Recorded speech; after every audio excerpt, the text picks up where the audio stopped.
Hey everyone, how's it going? Welcome back to the Above Average podcast, where today we talk to people who are above mindset and action, above average in both. And we have a very fun personality with us who is an Army personnel, fitness influencer. She has other entrepreneurial aspects of her life that hopefully we'll touch on today. We have Callie.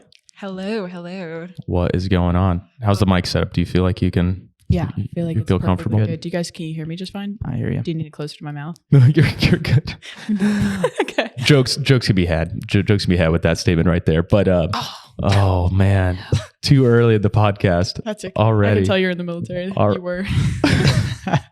Exactly. So I'm going to hand over a compliment to you that you don't even know about yet. So brace yourself. Oh. Somebody told me on our last podcast as he was leaving, he's like, "Yeah, you're the king of content." And I was like, the first person I thought of, I was like, you are the king of content. Gender neutral, you are the actual king of content. So I applaud you for being an inspiration for me, because I think your content is the most entertaining shit on the planet right now. Not saying it wasn't before, but we haven't really been friends all too long. And now we've worked together on a little project. What was that, a couple months ago? Mm-hmm. Yeah. And now you're on the podcast today with us. So the king of content is in the house, Callie Forbes. Okay, I wouldn't say king of content. There's definitely a lot better than me. But I will say that just seeing how you look at how like everyone else my age or maybe a little bit younger than me, what they're liking, what they want and stuff. And then I take it. And I'll take it like, it could be something that is strictly to the like civilian world. And I'll be like, okay, how can I apply this to the military aspect of things? Because a lot of kids my age, the desire to serve is so low. My whole goal is to try to make it look fun. Like, that's why I'm doing this. It started off with, oh, hey, how can I get the National Guard, the Army National Guard out there, the brand? Then it was like, wait a second. No, I don't need to sell the Army National Guard. I just need to make videos that people think are interesting. And then the National Guard's a little bit in there. And it's also something I kind of learned with like working with First Form and stuff like that, is like, they were like, hey, we don't want you selling our products.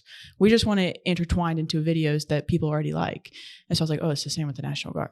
So that is in the lame marketing world that I work in, that is called inbound marketing strategy, where you are making things that are kind of underlining the, it's not as direct, but you're kind of getting that messaging out there, and you're really adding that layer of either depth in your personality or maybe, an actual different tactic behind it. But at the end of the day, we're in a weird time where entertainment value in content and marketing is like substantially higher than it ever has been. It's not advertising anymore. And I don't know, it's just interesting. It's interesting to see what works and why it's been working for like a perspective of like growth and output of content. And I think you do a very good job at it. I appreciate that. I mean, just the last time we saw each other, I was at like, what was it, like 50,000 followers? I don't even remember. I was going to ask the same thing. When was that? I think we filmed in October. Okay. Was it October? Yeah, I think we filmed right in October. before the blast off kind of hit. I remember my first video that got like 10,000 views. I was so excited. I was like, oh my gosh, like this is potential. And then at that point, it was kind of a selfish thing. I was like, oh, views, that's cool. I just got out of a bad relationship, those type of things. And I wanted some type of reassurance. Mm-hmm. That quickly changed because I realized that social media doesn't give you any type of real reassurance. It's all fake. Yeah. And so then whenever like things started growing a little bit, you were like, hey, we'd love to work with you a little bit. I came out here and stuff. And then going back to the everyday life, and I remember the first 100,000 views. I was like, whoa, like 100,000 people saw this. And the first big video I remember, it was maybe it hit like 1 million and something. I was like, whoa. And this video was just about depth. Like, it was nothing about the National Guard, really. It was just about like being a woman in the military and being a woman in any type of like field like that's very male dominant. And I mean, everyone hates like the whole like feminism movement and stuff. And I think there's like good and bad to that movement, because I think feminism's kind of like killing masculinity. Mm-hmm. And that's a huge thing to me, but that's a whole nother subject. Anyways, but I remember that video and I was like, wait, I just took and put like myself on the line here. And I said exactly what I felt about this, and people loved it. Mm-hmm. And people are feeling this. And I was like, this is an opportunity to actually like connect with people and put something out there that people are afraid to say. And I'm going to say it. And so like, ever since then, every video I do it's trying to kind of spark some type of like conversation. Let's talk about it. Let's change things from what the status quo is. Because if we leave it at the status quo, nothing grows. So nothing changes. Exactly. So I think it's a really impactful time because people are able to do it easier now than ever before. So people are able to, utilize platforms for free and get creative on their own. And it's honestly, it's almost better that algorithms don't kind of work like they used to, because now it opens up the barrier even more. But on the flip side, like, what are some of the cons to that, in your opinion? Like, there are cons to this, this type of work in general, because everybody kind of lives on social media, and it can warp kind of your perspectives. Like, it's warped my perspective a few times where I'm like, man, why am I feeling down on myself? And it's not necessarily like, I'm like, oh, it's because I'm scrolling, but I'm like, it's because I'm seeing people that are doing really, really well. But the average person isn't like necessarily like going above and beyond every day. And I shouldn't compare myself to the people that are like probably showing their best self only, unfortunately. Yes. And then sometimes like, hey, they're just going to be really good at other shit that I'm not even interested in, but somehow it affected me. Like, what's up with that? It just happens. Yeah. There's a big con that it came very obvious yesterday. I had a very close friend. She does the same thing I did. She was an Arizona National Guard recruiter for a while, and then she got out of that. And she honestly stopped being a recruiter because social media was taking off so well that her possibilities and stuff were endless. She got out of recruiting. She started just doing full-time influencing, and everything looked perfect. And then yesterday she took her own life, and I had a hard time understanding why, because I've never been in that dark of a place before. And it turns out that there's people like that are so focused on the happy, the joyful, the cheerful, that when the darkness comes, they're not ready for it, and they can't take it. And that's heartbreaking in itself, because social media, all we see is the good. So that's a huge thing with my social media, is I'm very vulnerable about how I feel. Like, if I'm mad, if I'm happy, if I'm frustrated, I'm not afraid to like reach out. But everyone else is. Like, that's a huge thing. It's like, how am I supposed to look? And so I think that's a big con, is like this idea of what it's supposed to be and who you're supposed to be. And then when you're not for a moment, you just break. And so that's a big con. Also, oh man, the friends I had before I became this person on Instagram, which I'm not even that big of a person on Instagram, but we're growing, and we're going to keep growing, simply because we're going to keep it real and genuine. But the friends I had before social media were really close, amazing friends of mine. But the minute I started taking off, they like little things would pop up, and they fell away from my life. And whether it was like female NCOs that I was really close friends with, and they just would get bitter and have every type of reason to be upset and angry. And I couldn't understand why. And it turned out because they couldn't be the same type of person that I was, but they wanted the same type of stuff. And so like, that's a con, is like your real friends become very prevalent, and then the not so real friends become very obvious too. Another con, my third, I would say most important con, is just like when you're exhausted and you have all these people, especially with now like coaching I've gotten into and stuff, that are relying on you, that want to talk to you every day and those type of things. And some days you just want to turn your phone off. But social media has become such a big part of your career. It's like, you've got to step past your point of comfortable. I'm comfortable, and do what you need to do with these people. So anyways. Yeah. I think you could probably relate the most to that too, because your job, relies more on that than mine. Yeah. I do feel that when you've got people that are like under your wing, and from an online perspective, they kind of have access to you like as much as they want, or as much as you'll allow. Mm-hmm. And I have 34 people now, and no one's ever texted me at 2 a.m. about, because it's, no, not yet. I get this a lot. Really? Oh my gosh, midnight calls all the time. When I was in Europe, at the time difference, I had people texting me at what my time was 2, which is like, I think 8 here, okay, which still is late. And I'm in a group with other online coaches, like it's kind of like a mentorship thing. And, the big thing we talk about is just, setting boundaries and being strict about them, which I'm still not good at. If someone texts me on a Saturday, I'm gonna be like, oh, this takes a second, I'll do it. And then that sets a precedent. And then now you're doing it all the time. Mm. And, I don't know. It's funny because like when you're the only person, like I always say like, oh, unless there's an emergency. And then I'm like, well, what emergencies are there in fitness? There's none. Like there's no reason. I don't think there shouldn't be a reason why someone is going to need me on a Saturday night about something related to their programming, True. Support wise, I think there is there are some blurred lines where people maybe lean on me more about other things than they probably should or need to. And I don't really promote that as a part of my business. It's just kind of like who I am. It's like, okay, I'll listen. I'll listen to you. Like I'm here to hear, like to, whatever you need to tell me, you can just bounce it off me, whatever, that's fine. And that's a whole other thing too, because sometimes people tell me things that I can't really help them with, but they just want an outlet, and that will affect you. Yeah. I don't remember what it was specifically, but someone told me something once that was like, it was kind of heavy, and I had this whole conversation with them on the phone, and I came out of it and I was like, fuck, I got to take a step back from this. Like, I don't think I can do anything for the rest of the day, because now I've got that I have to absorb that wasn't even a part of my day. And I don't know. I mean, it's fine, but still things do by extension just affect you in a weird way. Yeah. No, you do like lifestyle coaching and anything. Like, what is your coaching? So it's, generally speaking, I mean, I market to former athletes just because I'm a former athlete. And the major problem is that people that play sports for, their entire lives, if they don't find an outlet to transition to, like I went into lifting and CrossFit and all that different type of stuff.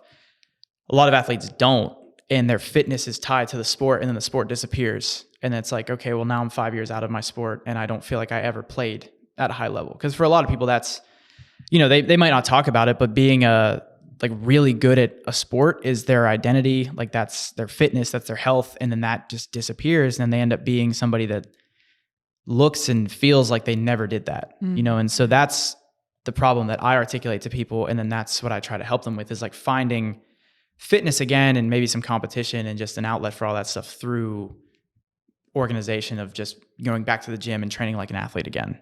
Yeah, that's really big. That's like right now my coaching is specifically just towards PT test. I went and took the Marine Corps, the Navy, and the Army PT test, made sure I could max it all. I did max it all. All right, stud. A female standard. All right, relax. But that's why I only coach females too. But it's funny because I've been only coaching females, and like I think I have like 3 in the Marine Corps, 2 in the Navy, a couple in the Army. Anyways, and all of them have been working out with men in their like their platoon, like their first sergeants and stuff. Have been doing the workouts with them, and their first sergeants are getting smoked. And I'm cracking up at this. But you're like, yes, that's what I wanted. Well, I'm like, okay, so 5 people using my program for free. No, I'm just kidding. Anyways, but no. I think it's really cool because like I think if you specialize in what you've experienced yourself, then it makes a big difference. I would never go and teach or coach someone how to do bodybuilding when I've never done bodybuilding. Right. But this is something that I do believe is applicable to my life, and I want to share with other people. So I do think that's really cool though, because a lot of people get out of the military, and that's the next step. Like I learned from people like you with this. Like I'm constantly thinking, okay, what's my next step? What am I here for? Mm-hmm. Like what's my actual purpose of being here? And so like I don't feel like I've accomplished it yet, and I don't know if I ever will, but that, like getting out of the military, just like my friend who just like committed suicide, like she quit her military like full-time active duty job and stuff, and like it's shocking to you. So it's like athletes when they get out and you're helping them find their life after this, right? Instead of just losing everything because they lost their sport. Okay, what about military? Like where's the programming for helping military people when they get out and they lose their lifestyle, like everything? Who are they supposed to be? VA? Okay. We all know about the VA. But like, I don't know what it's supposed to be, but something's going to come. We'll figure out something that's going to help, because I think that's like a huge thing, is life after the military. No, I mean, I was going to say like, it's a huge thing. And like, there's a weird level of guilt. Like when I got out, and even before I got out, like I still had guilt getting out. Like, why do I have guilt getting out? I did my normal contract that I was supposed to do. I shouldn't have guilt. I don't have guilt about any other job I've had. They were just jobs. Why does the Army have trauma bond that I now associate all the things that I, like to do in good stories? It's like, they really sharpen the way that you rely on people mentally, physically, and together as a unit. And it's not replicable anywhere, unfortunately. There's areas where it's closer. I would say it's not the same anywhere. I haven't tried anything else yet. It's like I haven't been in like the FBI or something, like maybe there's ways that they replicate it there. I'm sure there is, but at the I don't know. You guys tell us, any FBI agents watching? you want to be on the podcast? Watch, I'm just gonna get hit it with a recruiter instead.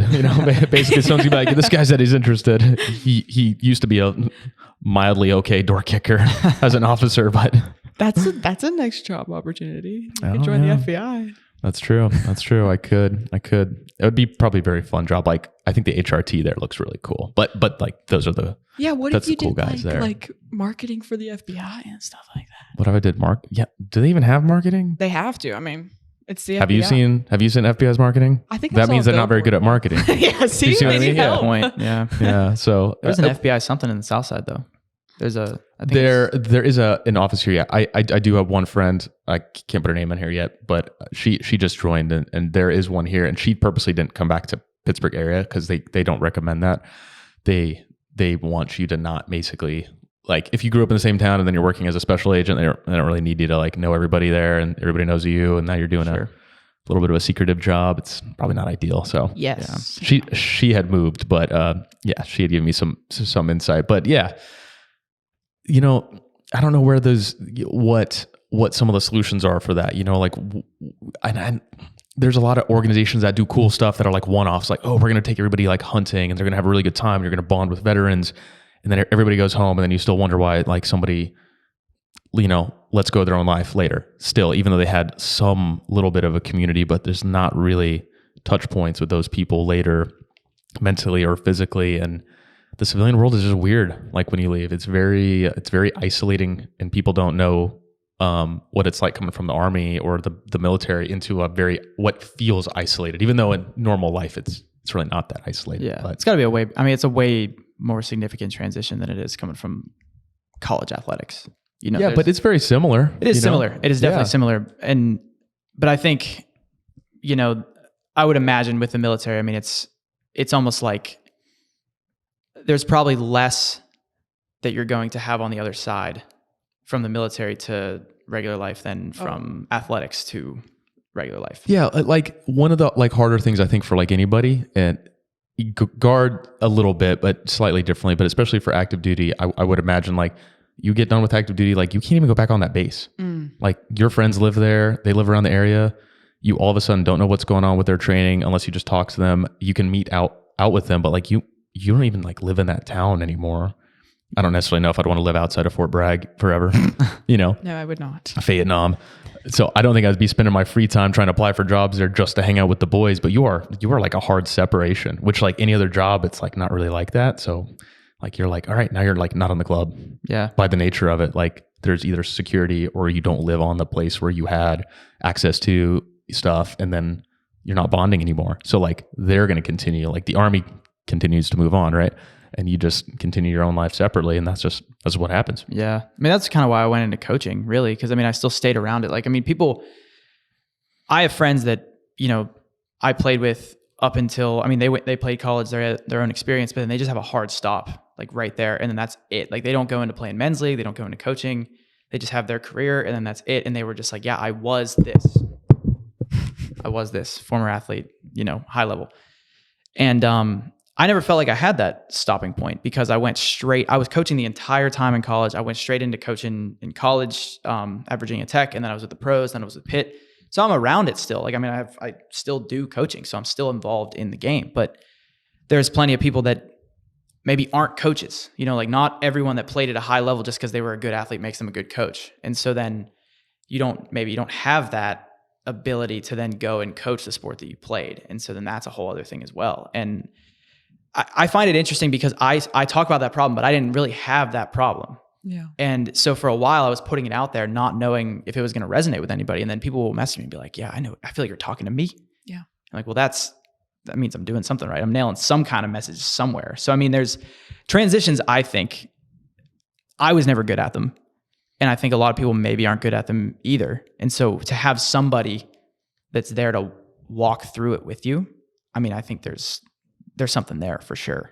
I think like that's a weird thing about me, and this isn't to sound conceited, but my whole life I've been someone who people could connect with. Like, I was in foster care, I was abused as a kid, like everything in life that people are like, oh, you don't understand me because I've gone through this. I'm like, no, I've been there.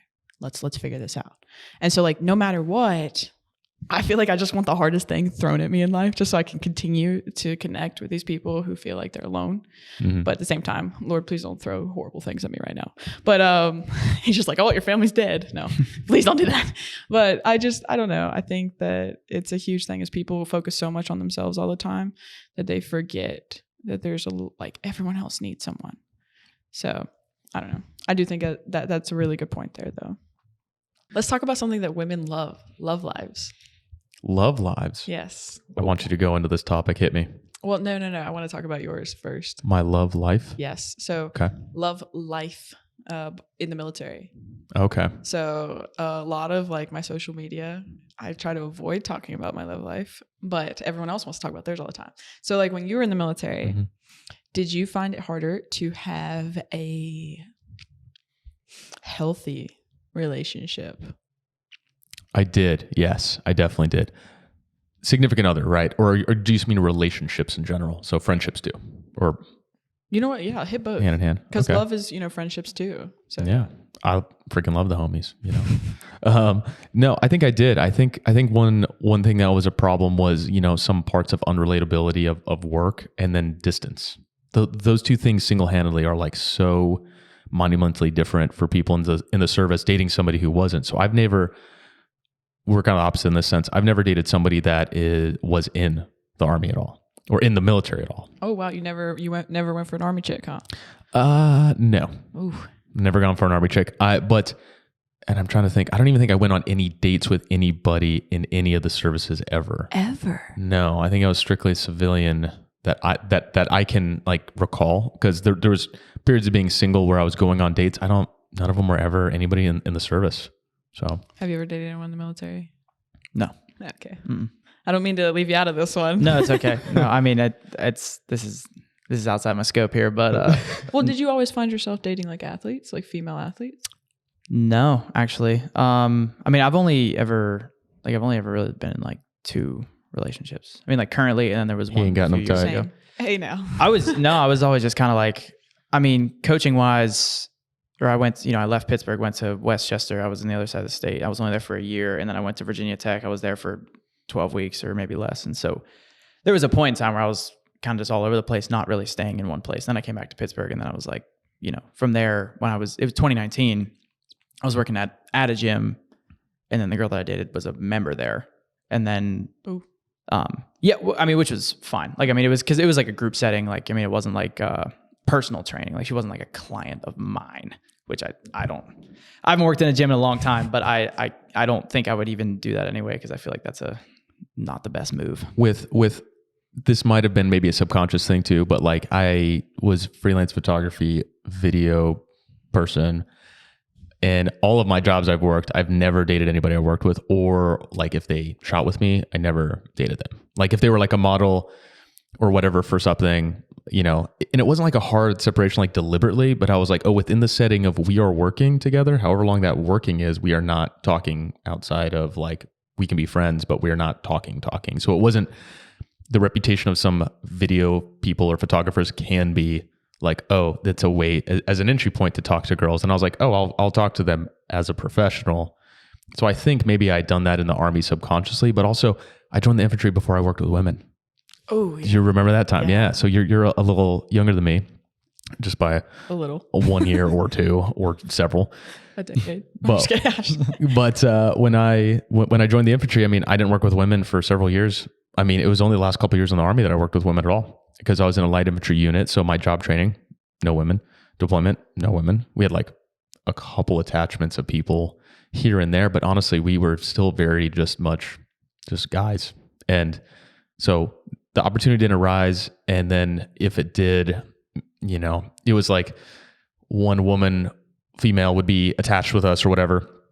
And it was like, you would hear like 20 dudes say, I'm going to go try to talk to her. So it was sort of like in my brain being an officer for one. And then hearing that, I was like, I'm not going to just accidentally cause drama by attempting this remarkably bad decision. Yeah. I'm a target for getting myself in trouble as an officer, and just the fact that, it's an Army personnel in general. So I think I just was like, my brain just turned it off. It's very interesting. I feel like military women are more drawn to pursue someone in the branches than men are. I think so. Yeah. I think it tends to be that way. More people alike, like me, personality wise, officer and enlisted, none of them dated anybody like in the military, like none of them, but some of them, I mean, other people did, but I would say they were just like not as similar in personality to me, or lifestyle or something. The Guard has different personality types that are kind of like there. Yes. No, I think it's the same with women athletes too, though. Like some of my friends are like CrossFit Games athletes, and like they have to date athletes or military men, and so it's like it's very interesting because I can't think of a single one right now that's not dating an athlete or a military guy. To all my guys that will come across this that used to work with me, and there's somebody for everybody out there. You can find some, you can find some CrossFit honey that could probably crush you. I was gonna say they are like, I feel like whenever women like me, like I have a very strong personality. So like I need someone who's more masculine and dominant. And like I was raised in a very religious family. I hate the whole that was shoved down our throats, women submit to your husbands, right? But I also think that there's the next part that no one talks about. Women submit to your husbands, husbands respect your wives. Yes. And so like if he respects me and he shows me that, that's the ultimate, like, okay, cool. Like, I love that. And I think being in the military, a lot of military women are like, we need a man who like understands us. Otherwise men will be like, you're neglecting me, or, so on and so forth. But there's, from what I've seen, in general, there's more of a traditional valued personality type from military guys. Yeah. Especially this day and age. I'm kind of aging myself by saying like right now, because, I was in the Army when I was 20 and I'm 32. So it's been a minute since I joined. Hey now. I know. I'm not bald under these hats, by the way. I'm going to start doing podcasts without, hair.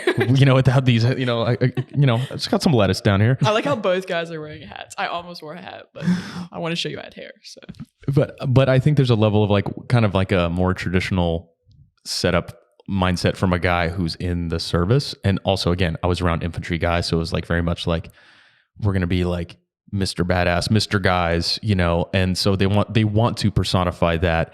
And even the ones that don't do it well, they still want to, like, they want to be like the guy of a household, like in general. I don't see that as much outside of the services, in general. But I mean, again, I haven't been a civilian forever, so maybe I'm wrong, but there's definitely more diversity outside of the military. I still think there's more people leaning towards like having that a little bit of a traditional setup, even if you're not like married with kids at 18, which the Army's known for that. But there's still more of those values early in life, and set you up for wanting to do that later. Then I just don't see it as much, Okay, let's just tap on the married with kids at 18. I did not have kids, but I was married at 18. Married at 18. My first boyfriend who was in the military, and I just thought it was absolute love. We learned real quick that it wasn't. Anyways, but yeah, I nothing against people who marry at 18. Okay, some of you guys make it. Very few. So some of you do. There are like, I remember first starting ahead, he was he was such a good person and personality, but he was like, just resonated like, oh, I met my wife when we were 18 and she was not in the Army and I was, and she like went and traveled with him, and she was very much like, oh yeah, like he's like the guy that makes the money and is in the relationship. She worked obviously, but they traveled a bunch. He was active duty for 20 years and he was on the very last end of his career, and he like pridefully was just like, yeah, like I found that person, like, and it's worked out, and like if you find the right person, it's gonna work out. And obviously different time period, easier said than done, and many unsuccessful stories, unfortunately, for better, for worse. But I think, growing pains for people is not necessarily going to kill you, but it's definitely a process. I think Will can agree on this too. Like, no matter across the field, whether it's military or athletes or whatever, to be a boss, you have to date a boss. So like, you're not going to grow if someone's not pushing you to grow and you're pushing them to grow. So I think it boils down to that. That's what we have to like focus on, is whether they're military or not. And like, my current boyfriend, he was infantry. And when we first met, he's like, yeah, I don't think women belong in combat roles. And we did not like each other for a little while. But then he specified, he said, unless they can pass the test that a man has to pass. And I was like, okay, yeah, I agree. Because I was a combat MOS. I was field artillery. So we're like button heads. But he's right. Like the girl that I was when I first joined the military, she couldn't drag a guy out from firefight or whatever. So, I mean, just meeting someone who pushes you past your goals, that you had set for yourself and realizes like your full potential. That's the ultimate goal right there. Yeah. No, I mean, there's a level of, you don't have to necessarily be in the same field, I guess you could say. Like, I mean, my girlfriend right now, I mean, she's a nurse and like she just started, and like that's a hard job. And Smart. the things that she tells me about her day to day, I'm like, I could never ever do that stuff. Dude, and there's so many gross stories too. Oh my God. Like, They're patient too. yeah. So I mean, you patient. have to, I mean, because you're doing, 12-hour shifts, like you're in it and you've got to stay mentally locked in for such a long time. And then you got to go back, and like you're doing 3 days in a row potentially. Then you got night shift. Like there's a lot of variables, there. And, but I work from my MacBook and I help people like get in the gym, and it's not like serious in that sense where it's like if someone doesn't, someone misses a back squat, that's not a big deal. But I mean, you're in a medical ICU, like things matter, little decisions matter. And, it's a funny story actually. Back a couple years ago, when I was just starting my business, I was in a prior relationship, and towards the aftermath of like us, separating, like she told me that I should make better career choices. Oof. Which was wild to hear in the moment, because I never like got that vibe at all. And that's like one of the best and worst things I could have ever heard, because it's like in my mind, I'm like, okay, well then I'm just going to hammer this until this is bigger than you could have ever imagined. And I'm not doing it now for that reason, but I do think about it and it does light me up, because I'm like, I've got to make this happen now. And so it's a interesting thing to hear that from somebody who, what they thought meant a lot to you at the time. But I mean, now, like, it's years ago, and like business has been business for however long. It's fine. But I think that's something that sets us apart, is that we use that to fuel our fire. Mm-hmm. A lot of people would hear that and think, oh, she's such a, I don't know if I'm allowed to cuss, but bitch. You can. Whatever. Okay. We should like announce that to them before they get on. Yeah. Like, you can cuss as much as you want. I fucking love swearing, so yeah, do it. Do you really? Yeah. Okay, but anyways, like they'd just take it and then they'd go eat some candy and wallow in their own self-pity. But then there's the people who take these insults and they say, oh, okay, bet, watch me. And I mean, that's how I was after my divorce. Like, I drove and I rented a house, because I got offered this really great job and I knew it was going to be a huge career progression right after my deployment. My husband said, if you take that job, we're done. And I was like, okay, but you don't have a job and you just spent all of our money on hunting gear. So I need to do something. So I took it. And then the next weekend he went, slept with someone else. And I was like, all right, see you later. But that was the fuel. Mm-hmm. I said, okay, he could take all the love I gave him and put it into some random woman. I'm going to take all the love I gave him. I'm going to put it into myself. And so from that moment on, I love it. I love, like, someone tells me I can't do it. That's a whole reason I'm going to do it. So I think that's what separates our mindsets apart, though. Mm-hmm. I mean, tell me when you get insulted or something like that. And like, it actually might be something that it's a true insult. Oh, like, yeah. Oh, wait, I could change this. I could become like a badass. Right. Yeah. There's I think, there's like a level where most people don't accept that. And I think when you can accept it and like know that you have faults, and this person, from their perspective, whatever that fault or that excuse, like that, from their perspective, they are right. They are right. Doesn't mean the situation is. So just take that and be like, okay, understand that from where they're at, they are right. Take a little deep dive in yourself and be like, why do they think that? Is it really on me, or is it something that is kind of a little bit on them? But at the end of the day, it's two people together. It's not just going to be one person's opinion or one person's over the other one's. If it's any sort of collaborativeness, there's gives and takes. So like, it's better to like reflect in and be like, okay, am I going to move on in the right way, or am I not going to move on? That's still up to you. You are then the deciding factor for your own brain at that point, whether or not that person did you wrong, you can choose to make use of that time and that process. Yeah. I think there's two different ways it can kind of happen too. Cause one way is, like in the example that I just gave, where, I mean, it's kind of like an insult, and it's not meant to be like a productive criticism. Like, it's just kind of a jab, but there've been plenty of times where I, as a player, like had a head coach tell me, like upon meeting me, he was like, well, there's obviously no pro career for you. And I was like, okay. Ouch. But that right there that's not him saying it. That's not a personal thing. Like that, I know the way that that's being said is like, this is what I think. I dare you to prove me wrong. And I think a lot of the time when people hear criticisms like that, they think that's the end all be all. It's like, okay, well, they think I can't, so I can't. I think if it's the right person, it's always unspoken where it's like, but I would love for you to prove me wrong. And that's how I feel even as a coach. I've had kids that have come to me and they're like, yeah, I want to go to an ACC school. And I'm like, I don't think it's going to happen for you. But if you there's no reason why you can't prove me wrong. Agreed. Have you ever seen the movie Whiplash? Yeah. Fantastic. Ever seen the movie Whiplash? Awesome movie. Have you ever seen the movie Whiplash? No. What year was it made? What year was it fairly made? It's not old. Maybe like 8-10 years ago. I might have seen it. Hold on a second. Let's see. Whiplash. It's about a drummer. Yeah. Oh, yes. The guy is bullying the crap out of him. Yeah. And it is a very extreme example of what you're talking about. And like whether or not you think this guy was intentionally trying to do this, at the very, very end of the film where he sets him up to look like, you know, a complete asshole on stage, like really plays the long con on this guy when he runs into him at a bar and he's like, oh, do you want to join our, you know, percussion section, you know, for this big band?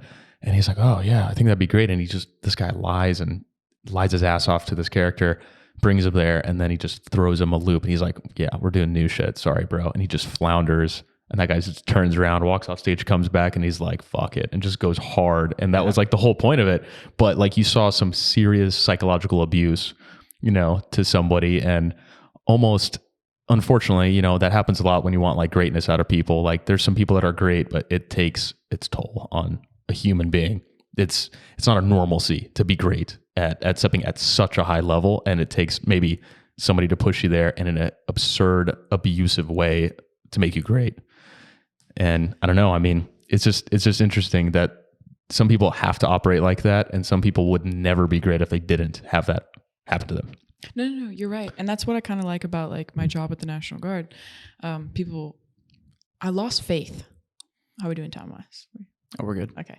I lost faith in this generation that's coming up. I mean, I'm enlisting kids that were born in 2006. Like that. Wild. Yeah. But like, nobody has grit, it seems like. Like grit is so rare. And so like when we do our weekend drills with these kids to try to prepare them for basic training before they go, I see immediately which kids are going to take our constructive criticism and grow from it, and which ones are like, you're hurting my feelings. Or, you know, and we have way more kids saying like, oh, you're targeting me, you know, and you're hurting my feelings and stuff like that, than kids that are like, thank you, Sergeant Forbes. I'm going to take this and I'm going to run with it. But when I see that, oh, it fuels my fire. Like, and now I immediately feel like my drill sergeants at basic training who took this like special interest in me. And they were like, we see something in you because every time that we beat the crap out of you, you come up stronger. And I was like, oh, okay. I thought everyone was like that. I guess they're not. No. But I do like the fact that my job lets me see some, because I'm like, there's hope. You know? I know, like I go through this and I do get like frustrated. Like if I talk to my girlfriend, I read something in the news or see something dumb, you know, I just think deep down, I was like, you know, there's all these memes about like all the GWOT guys are going to have to come back in, you know, and all these funny things. And like when you see certain parts of the other generations coming up, like it sounds bad, but the first thought in my head is I'm like, dude, am I going to have to go back to fight a war? Like, who else is going to do this in the future? I'm like, do I have to be that guy? Apparently, I'm going to eventually be too old and crippled, as you heard from my hip popping earlier. You know? I don't know if that was a pop. That was like a crack. Yeah. Dislocation. I don't know if it went back in. Yeah. Thank you to the Army for that one. And, you know, like, I mean, it's like I say it as a joke and she gets like kind of frustrated at me, but I mean, it is kind of true because I'm like, I don't see people that like in my job training, like, you know, we were very tough, aggressive dudes. Even the people, like one of my friends who was a captain went back and taught at IBOLC, which is where you go to become like an officer for the infantry. And, you know, only 6 years later, it's like, dude, he's like, it's not looking as good as when we were there. And I was like, yeah, we got kind of the shit kicked out of us, but like most of us went and deployed within a year, height of ISIS 2016. I was like, thank God that was, you know, at least we got our asses handed to us appropriately. Because, you know, the real life things happening in that year were like pretty rough, you know, globally, and they are back to being rough again. So I get, I do get concerned thinking about it sometimes, but also like, I mean, I'm challenging younger people and like want to see the outcomes that are good in the future. I really do think there are some, I think they're just going to be different. Just like every generation has that. Like if you talk to someone who's 80, they can't relate to us. They don't know what's going on with us. There's a lot of good people that come out of our generation. There's a lot of good people that came out of theirs. I think we'll see something that comes out of it. How old are you? 28. How old? You're 31. Oh man, I just said it earlier too. You did, didn't you? Yeah. Well, 43. 43. Hell no, I'm not 43. I was like, whoa, you But- look great, dude. You know what? That's the easiest way to get a good compliment. Fucking lie. Just lie and then take the compliment. Be like, 5 oh, years. it's great. Oh, It's great. I love the dopamine hit from the compliment. And then just say, oh, just kidding. Yeah, I'm 32. okay. So like And you are what? 20, 21? 24. 12 and counting. Anyways, yes. Okay, so would you classify yourself as in his generation? Yeah. I mean, I think so. you're a millennial. Mm-hmm. I'm a millennial by like a year. There's something I love about you guys. You guys, when you disagree about something, you are fine to just brawl, punch it out, butt heads, and then move past it. That is something my generation cannot figure out. Grudges are my biggest pet peeve. Like, if I could just live my life and every time I disagree with someone, we could just fight it out. They whoop my ass, I whoop their ass, and then we move past it, I'd be very happy. But something about your guys' generation, Oh man. it's you're the last of your kind with that. Yeah. I mean, like my job training, like in the field, like one of my best friends today, I can't say his name. He's in some special unit now, but like me and him, like out in the field, like he was doing something stupid as a team leader during the live fire and I was pissed off. And we just straight up fist fought in the dirt after being out there for like a week. And then we were over it. One of my best friends ever since. Hilarious.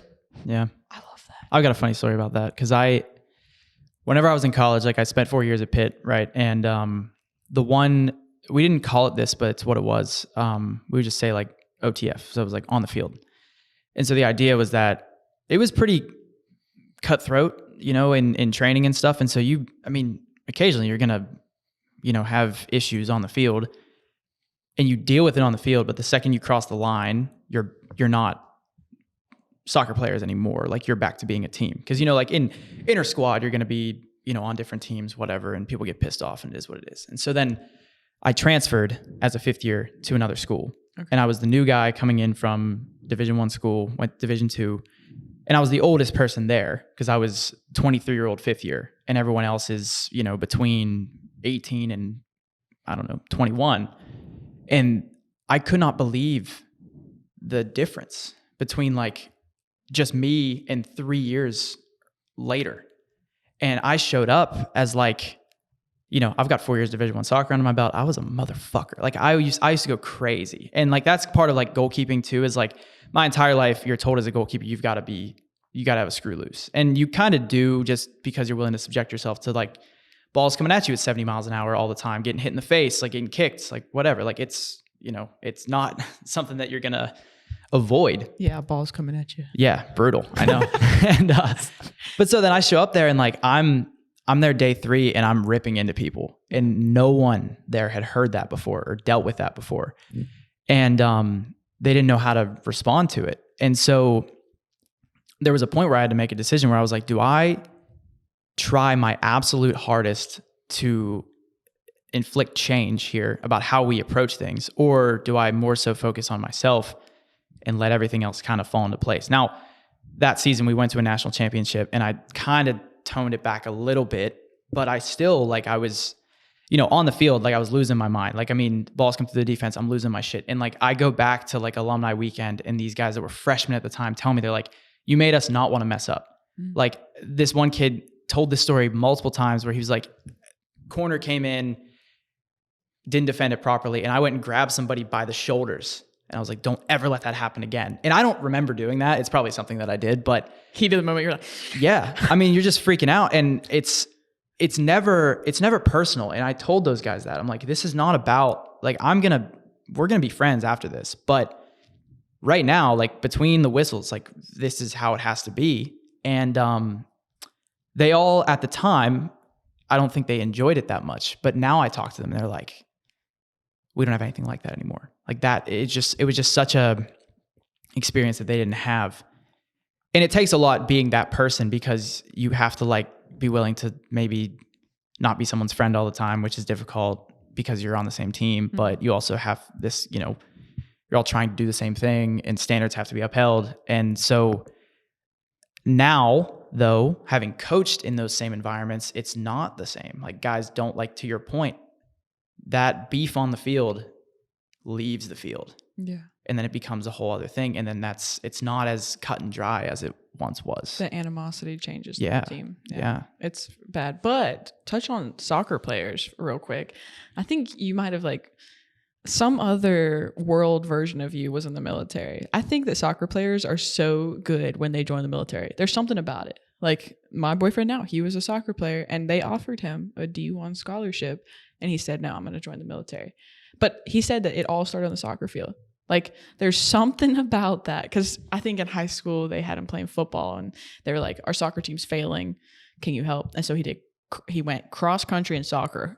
I was like, that's a disgusting mix. But anyways, but like, I think there is something about soccer players that, I don't know if it's the teamwork, the mindset, or what, but I do think you could have been really good at the military. You know what? I think, you know, hearing you say that, I probably wouldn't have never thought of this myself, but I think the thing about soccer is that, so one of my coaches told all of us at one point that soccer is a game of mistakes.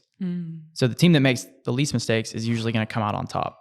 But the thing is like, you know, football, baseball, basketball, there's a lot of stoppages where soccer doesn't stop unless you could have an injury, which maybe kills like 2 minutes, where you're able to go over to the sideline and like have like a little bit of a meeting, but you don't get pauses. There's no timeouts. So you have to, when mistakes do happen, most people's reaction is like, what the fuck? Like, they want to lose their mind. Like, they want to make it about that mistake.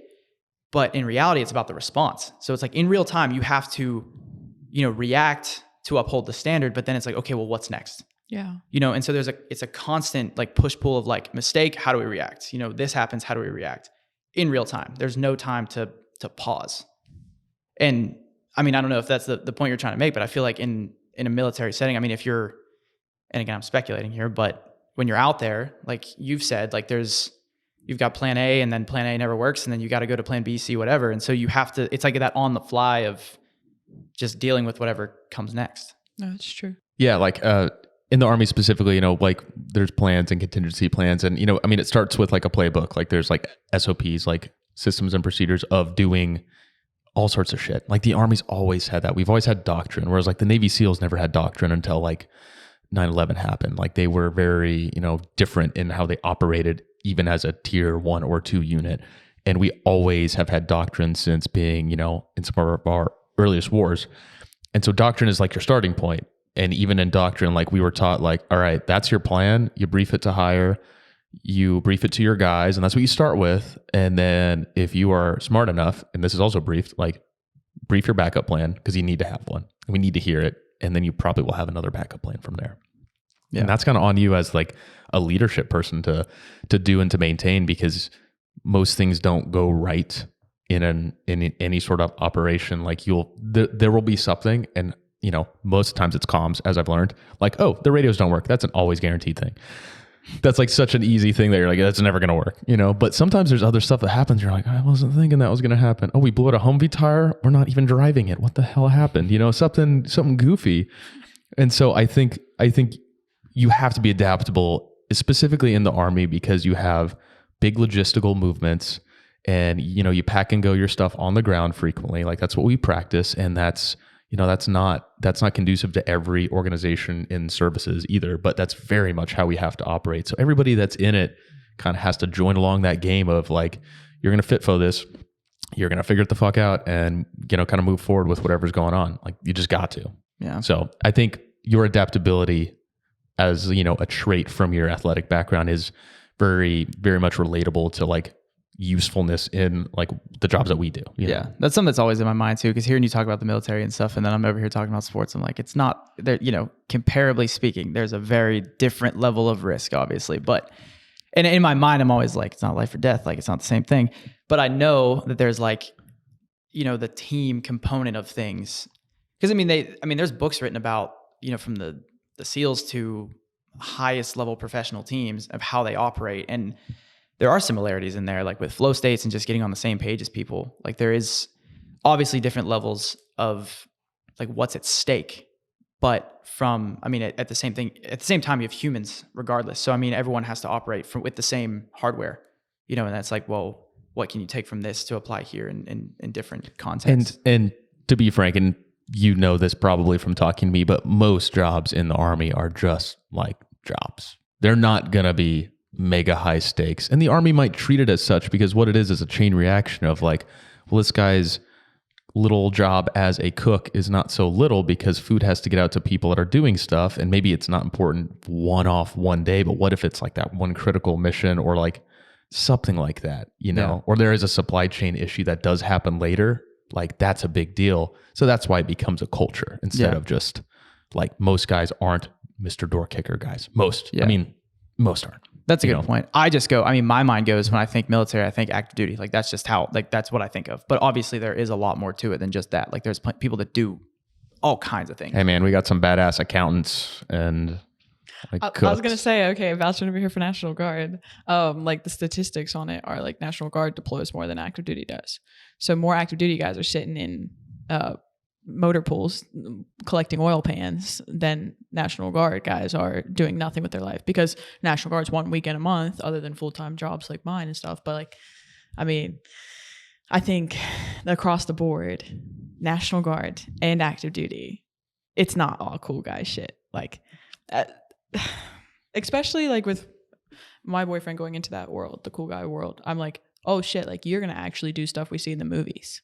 And I'm like, every civilian thinks that we're all doing cool stuff, when really it's like, no, actually I went and sat in the desert for like 8 months and then pulled security at a gate. Yeah, like I watch people pee more than I've like, been in a combat potential situation. Yeah. There's a urinalysis test that we have to do every month that's randomized, and depending on the unit, this kind of varies, but somebody has to evaluate it, and people do. And you just get assigned as an officer or like an NCO that you're like, someone's got to run the, that test today with 100 people. Yeah. For not being how not cool is that? Yeah. Did you ever expect to do that? Hell no. I didn't expect I'd be doing that. How many PPs you watch in I athletics? None. I haven't seen any. See, I've gotten drug tested. I've had someone watch me, but no. So for being a not gay female, I've seen absurdly large amount of vaginas. I don't know if I'm allowed to say that word either, but like, no, seriously, because like as a female, I get tasked out to every single anything that involves female, because especially higher up in rank, as you know, it's so rare to find a higher enlisted female. Mm-hmm. Higher officer females are more common because a lot more girls go through college and stuff like that. But like for me to stay enlisted and stuff, I looked at the state.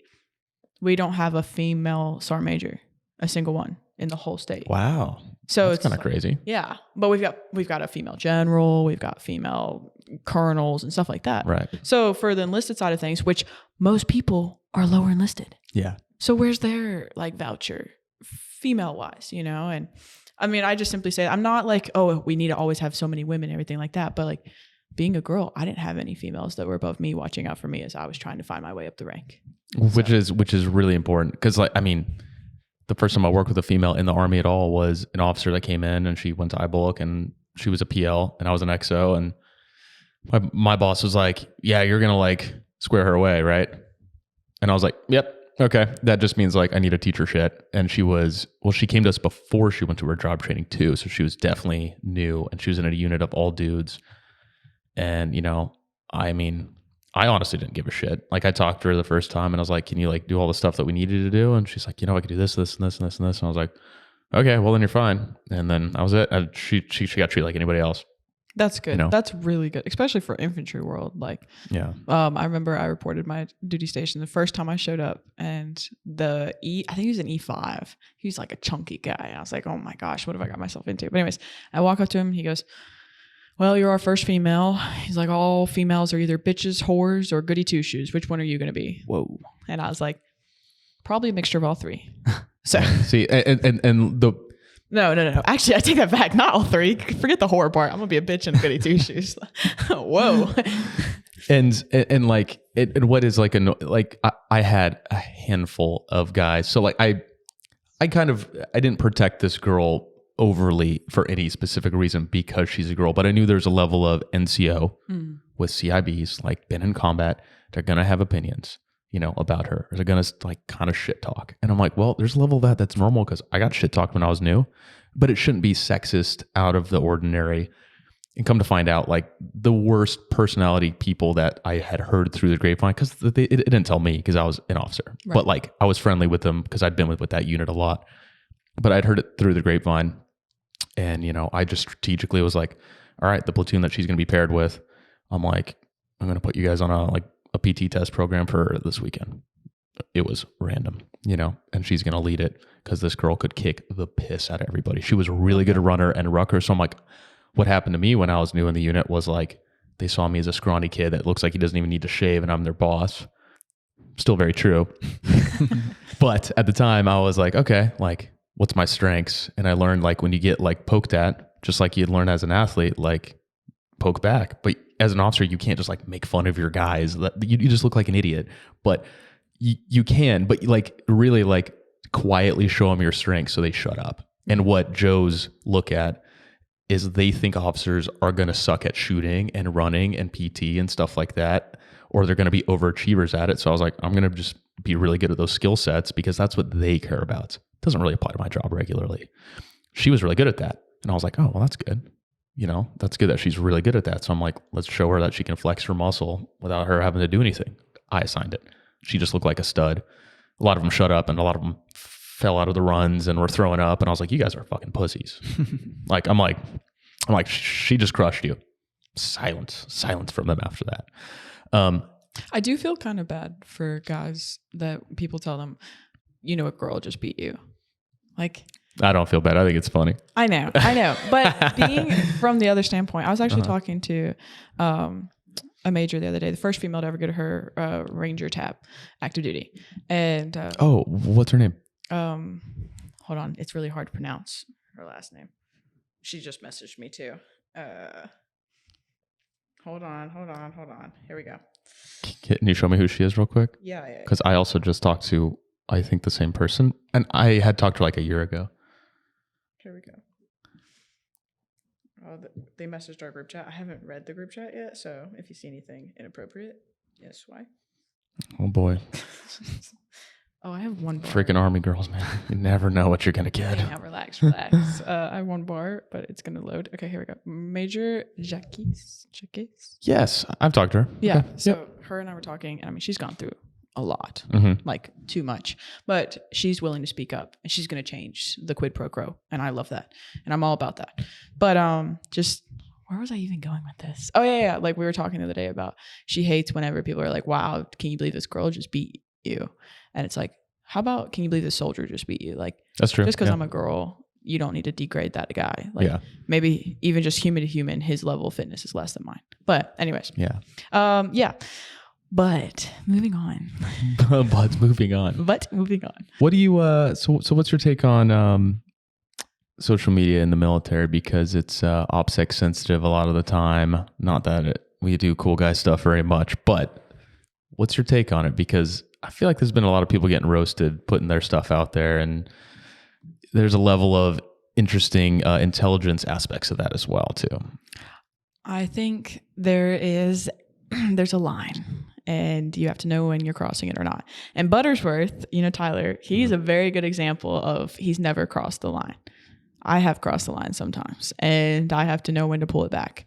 But I think it can be used for informing, and like that's what it should be mostly used for, because this whole generation, the only way we connect is social media, and a lot of our higher ranking command are still in the old ways and they hate it. But I'm like, hey, you want the numbers, this is how we do it.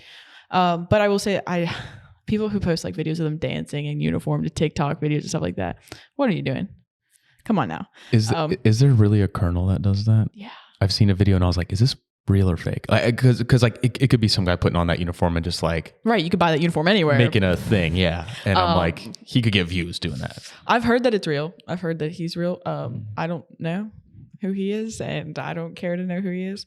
I like things that teach me something, you know, or something that makes me laugh and connect with. So that's what I focus on. I feel like Buttersworth is very informative and laughter, and I'm more like, we're just gonna laugh about how accurate this is about the life in the military. So I think there's definitely pros and cons. there depends on what your job is in the military too. I think there's some people that can't have social media at all, like if you want to do your job well. And then unfortunately I'm on the marketing side of things in my job of my realm of things, but it's brought so much to my life. If it wasn't for social media, I'd never met you guys. I'd never met my friends over on the West Coast. You know, I don't know a weekend that I haven't traveled somewhere in the past year and a half, 2 years. So it's like, and it's all because of social media. Mm-hmm. So I owe a lot to social media, but I mean, obviously social media didn't do it for me. Who I am did it for me. But at the same time, I think that it can also take away from who you are, your core. And just the other day, I had a female I was very close with, and we happened to fall apart. And she said, I feel like you're just not genuine or whatever. And I was thinking, I took that, like what we were talking about insults earlier, I took it and I reflected for like a week. I was like, okay, am I not genuine? Am I not real? Like, have I been fake about this? And I talked to like my closest family members. I was like, do you guys think that I'm a different person? And they're like, Callie, one thing about you is you're the same person across the board. I do not hide. I mean, you know how people act one way around their parents and then another around their friends? No, I am the exact same. But that's because my dad raised me that way. Right. You know, to never be ashamed of who I am. And if I do the right thing, there's no reason. So, I mean, I think it's good and bad. It just depends on where you're at and how you see it and how you use it. Because there are some men that are recruiters, I would say you don't need social media. But most of the time it can be a very useful tool.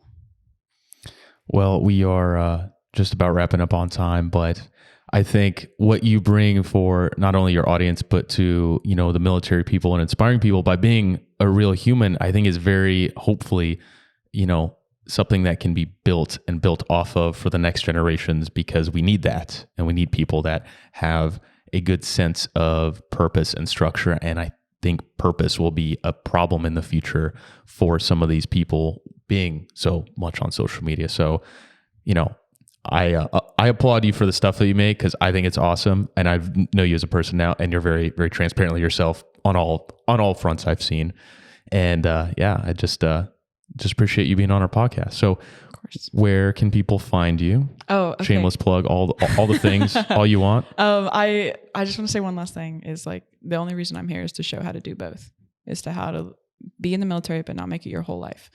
Also be who you want to be. So like you didn't join the military and you found your niche. I'm finding my niche every day of who I want to be outside of the military. And I think that's how you adjust to the day that I get out of the military. I'm going to be okay because hopefully by then I found who I am outside of the military. But anyways, the plug is, I don't have TikTok. I don't do TikTok. I know I need to. Some people said that it's really good financially. They also said YouTube's really good. We'll get there eventually. But right now it's just Instagram, and it's Callie with 3 L's, CALLIEFORNIA, California, because my name is Callie Forbes, California. Anyways, but I'm not from California, and I've only been there like twice in this last like 2 months. So I thought that was your full name, to be honest. Really, California? I mean, I knew your last name was Forbes, but I just thought maybe your full first name was California. I think that'd be pretty Gen Z of you if it was California. Yeah, kind of. My poor dad. My dad's like 70. He would find that insulting. Well, thank you for being on the podcast, and thank you to everybody that's listening and watch the whole thing. Go ahead and check out what she has. I think she has awesome content to offer, and we'll see you guys next time. Signing out.